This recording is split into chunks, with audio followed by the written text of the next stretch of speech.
ശബരിമലയിൽ പ്രതിഷ്ഠ കഴിഞ്ഞ് മടങ്ങിയ പന്തളം രാജാവ് കൊട്ടാരങ്ങൾ രായസം പിള്ളമാർക്ക് കരം ഒഴിവാക്കി നൽകിയെന്നും കരം പിരിച്ച് പന്തളത്തെ ഏൽപ്പിക്കാനുള്ള ചുമതലയും ഒപ്പം നായാട്ട് വിളിക്കാനുള്ള അവകാശവും കൽപ്പിച്ചു കൊടുത്തുവെന്നുമെല്ലാമാണല്ലോ ഐതിഹ്യം. ഇതുമായി ബന്ധപ്പെട്ട് കൂടുതൽ ഐതിഹ്യങ്ങൾ ഉണ്ട്. വളരെ പ്രത്യേകതയുള്ള ഒരു ആചാരാനുഷ്ഠാനം കൂടിയാണല്ലോ സന്നിധാനത്തെ നായാട്ടുവിളി.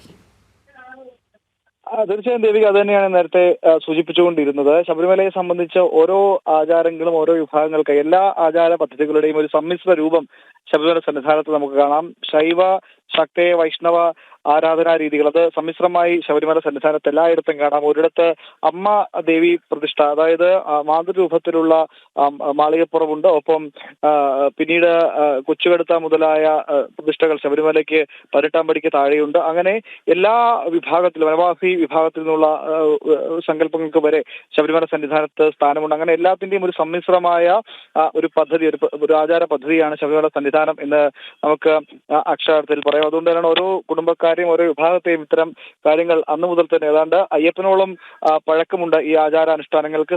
കാരണം ഈ രീതിയിൽ വേണം പദ്ധതി എന്നത്, ആചാര പദ്ധതി എന്നത്, അല്ലെങ്കിൽ അവിടുത്തെ അനുഷ്ഠാനങ്ങൾ എന്നത് അത് ശബരിമല അയ്യപ്പൻ തന്നെ പറഞ്ഞു കൊടുത്തു എന്നതാണ് സങ്കല്പം. മറ്റു ക്ഷേത്രങ്ങളിൽ പ്രതിഷ്ഠ നടത്തുന്ന തന്ത്രിയോ അല്ലെങ്കിൽ അതുമായി ബന്ധപ്പെട്ട തന്ത്രം ചെയ്യുന്ന ആളുകളോ ആണ് പൂജാ കാര്യങ്ങൾ അല്ലെങ്കിൽ ഏത് തരത്തിൽ ഈ കാര്യങ്ങൾ മുന്നോട്ട് പോകണമെന്ന കാര്യത്തിലൊക്കെ ഒരു പടിത്തരം തയ്യാറാക്കുന്നത്. എന്നാൽ ശബരിമലയിൽ അരുതുകളും അരുതായ്മകളും എല്ലാം നിശ്ചയിച്ചത് അത് മണികണ്ഠകുമാരൻ തന്നെയാണ് എന്നാണ് സങ്കല്പം.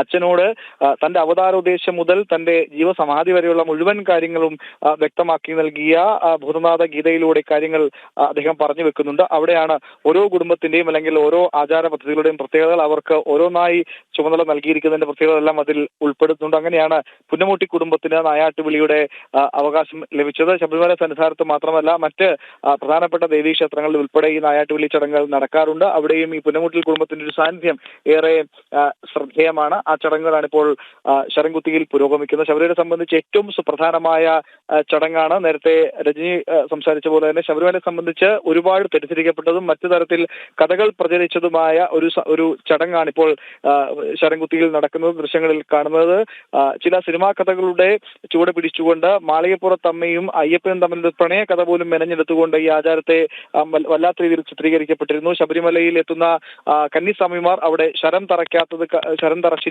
കണ്ട് പ്രണയ നൈരാശ്യത്തോടുകൂടി മാളികപ്പുറത്തമ്മ മടങ്ങിപ്പോകുന്നു എന്ന സങ്കല്പത്തിലേക്ക് ഈ എഴുന്നള്ളത്തിനെയൊക്കെ വികൃതമാക്കിയ രീതിയിൽ വളച്ചൊടിച്ചിരുന്നാൽ അതല്ല യഥാർത്ഥത്തിൽ എന്നത് എന്തായാലും ഈ അവസരത്തിൽ പറയേണ്ടിയിരിക്കുന്നു. ശബരിമലയെ സംബന്ധിച്ച് ഏറ്റവും സുപ്രധാനമായ ഇടമാണ് ശരംകുത്തി എന്നത്. ശരംകുത്തിയിലേക്കുള്ള മണിമണ്ഡപത്തിൽ നിന്നുള്ള അയ്യപ്പന്റെ എഴുന്നള്ളത്താണ് ഈ ഇപ്പോൾ കാണുന്ന എഴുന്നള്ളത്ത്. ഈ തീർത്ഥാടന കാലത്തിന് തുടക്കം കുറിക്കുമ്പോൾ തനിക്കൊപ്പം ഉണ്ടായിരുന്ന അല്ലെങ്കിൽ അത്രയും കാലം സന്നിധാനത്തിന്റെ കാവലായിരുന്ന ഭൂതഗണങ്ങളെ മനുഷ്യ സാന്നിധ്യം ഉള്ളതുകൊണ്ട് തീർത്ഥാടകർ എത്തുന്നതുകൊണ്ട് സന്നിധാനത്ത് നിന്ന് വനമേഖലയിലേക്ക് മാറ്റി നിർത്തുന്നു. പിന്നീട് ഈ നായാട്ടുവിളി നടത്തി ഭൂതഗണങ്ങളെ തനിക്കൊപ്പം കൂട്ടി മണികണ്ഠൻ സന്നിധാനത്തേക്ക് മടങ്ങുന്നു എന്നതാണ് സങ്കല്പം. ഈ ഭൂതഗണങ്ങളെ കൂട്ടി പോകുന്നതുകൊണ്ടാണ് പിന്നീട് താളമേളങ്ങളോ വാദ്യങ്ങളോ ഇല്ലാതെ തീവെട്ടിയില്ലാതെ നിശബ്ദരായി മടങ്ങി സന്നിധാനത്തേക്ക് പോകുന്നു എന്നതാണ് സങ്കല്പം. മാത്രമല്ല ശരംകുത്തിയിലെ ശരക്കോല് എന്നത് അത് ഏറെ പ്രാധാന്യമുണ്ട്. തത്വമസി എന്ന സങ്കല്പമാണ് ശബരിമല സന്നിധാനം തീർത്ഥാടകർക്ക് നൽകുക അല്ലെങ്കിൽ ലോകത്തിന് മുഴുവൻ നൽകുന്നത്. ആ തത്വമസിയിലേക്ക് ഒരു തീർത്ഥാടകൻ ഉയരുമ്പോൾ 41 ദിവസം നീണ്ട വ്രതശുദ്ധിയോടുകൂടി ശബരിമല സന്നിധാനത്തേക്ക് എത്തുമ്പോൾ അദ്ദേഹം കടന്നു പോകുന്ന പല ഘട്ടങ്ങളുണ്ട്. വ്രതഘട്ടങ്ങളിൽ അദ്ദേഹം സാംശീകരിക്കുന്ന ഗുണങ്ങളുണ്ട്. ഈ ഗുണങ്ങൾ ഉള്ളിലേക്ക് സ്വീകരിക്കുമ്പോൾ തന്റെ ഉള്ളിലെ മൃഗവാസനയെ അല്ലെങ്കിൽ മോശമായ വികാരത്തെ, യുദ്ധവികാരത്തെ എല്ലാം ശരരൂപത്തിൽ ശരംകുത്തിയിൽ ഉപേക്ഷിച്ച് പിന്നീട് 18 പടിയിലേക്ക് എത്തി 18 പടികൾ കയറുമ്പോൾ തത്വമസിയാകുന്നു. അതായത് മനുഷ്യത്വത്തിൽ നിന്ന് ദൈവത്വത്തിലേക്കുള്ള ഒരു വ്യക്തിയുടെ ഉയർച്ചയാണ്. അതിന്റെ ഒരു സാങ്കല്പിക മാത്രമാണ് ശരക്കോൽ രൂപത്തിൽ നമ്മുടെ ദുഷ്ടവിചാരങ്ങളെ, മൃഗവാസനകളെ, യുദ്ധവികാരത്തെ ഒക്കെ അവിടെ ഉപേക്ഷിച്ച് ശാശ്വതമായ കല്യാണത്തിലേക്ക് ഉയരുന്നു എന്നതാണ് ആ ഒരു സങ്കല്പം. ആ സങ്കല്പത്തെയാണ് പല രീതിയിൽ വളച്ചൊടിക്കപ്പെട്ടത്. അതിലേറ്റവും സുപ്രധാനമായ ചടങ്ങാണ് ഇപ്പോൾ നടക്കുന്നത്. നമുക്ക് ഒരു പക്ഷെങ്കിൽ ആ തിടമ്പിന്റെ ദൃശ്യങ്ങൾ ഒന്ന് പരിശോധിച്ചാൽ മനസ്സിലാക്കാം. കൊമ്പൻ മീശയോടുകൂടി അതിഗൗരവഭാവത്തിൽ കൊമ്പൻ മീശയോടുകൂടിയ രാജകുമാരന്റെ ഭാവത്തിലുള്ള അയ്യപ്പന്റെ ചിത്രം ആലേഖനം ചെയ്ത തിടമ്പാണ് ഈ എഴുന്നള്ളത്തിനായി കൊണ്ടുവരുന്നത്. കൊമ്പൻ മീശയോടുകൂടിയ മണികണ്ഠകുമാരനായ വില്ലാളി വീരനായ മണികണ്ഠകുമാരന്റെ ഭാവമാണ് ആ തിടമ്പിലുള്ളത്. അങ്ങനെ യുദ്ധ വിജയം നേടിയ മണികണ്ഠകുമാരൻ നായാട്ടുവിളി നടത്തി തന്റെ ഭൂതഗണങ്ങളുമായി സന്നിധാനത്തേക്ക് മടങ്ങുന്നു എന്ന സങ്കല്പമാണ് ഈ വഴിപാടിനെ അല്ലെങ്കിൽ ഈ ഒരു ചടങ്ങുകളെ പലതരത്തിൽ വളച്ചൊടിച്ച് ചിത്രീകരിച്ചിട്ടുണ്ട്. യഥാർത്ഥ അവിടുത്തെ ആചാരാനുഷ്ഠാനങ്ങളെ യഥാർത്ഥ ഒരു ഐതിഹ്യം ഇതാണ് എന്നുകൂടി പറയാൻ ഈ അവസരം എന്തായാലും വിനിയോഗിക്കുകയാണ്.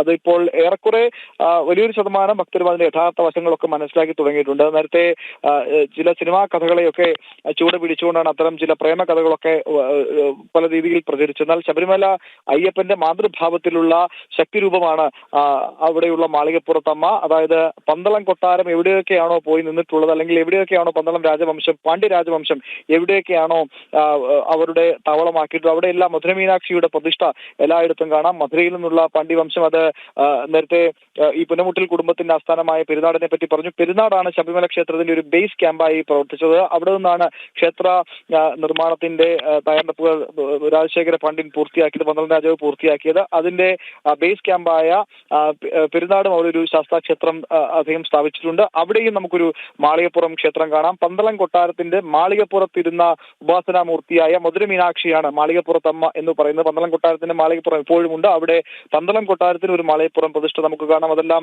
മധുര മീനാക്ഷി സങ്കല്പത്തിലുള്ള ദേവീ പ്രതിഷ്ഠയാണ്. അത് പന്തളം കുടുംബത്തിന്റെ രാജകുടുംബത്തിന്റെ പരദേവതയാണ്, മാതൃഭാവത്തിലുള്ളതാണ്. അതായത് ശബരിമല അയ്യപ്പന്റെ മാതൃരൂപത്തിലുള്ള ഭാവത്തെയാണ് പിന്നീട് പലതരത്തിൽ ചിത്രീകരിച്ച് കാമുകി സങ്കല്പം പോലും ആക്കി മാറ്റുന്ന വലിയ തെറ്റിലേക്ക് പലപ്പോഴും ഇത്തരം കഥകൾ കൊണ്ടുവന്ന് എത്തിച്ചത്. അത് ശബരിമല അയ്യപ്പന്റെ മാതൃസ്ഥാനത്തുള്ള പന്തളം രാജകുടുംബത്തിന്റെ മാതൃസ്ഥാനത്തുള്ള മധുര മീനാക്ഷിയായ മാളികപ്പുറത്തമ്മയാണ്.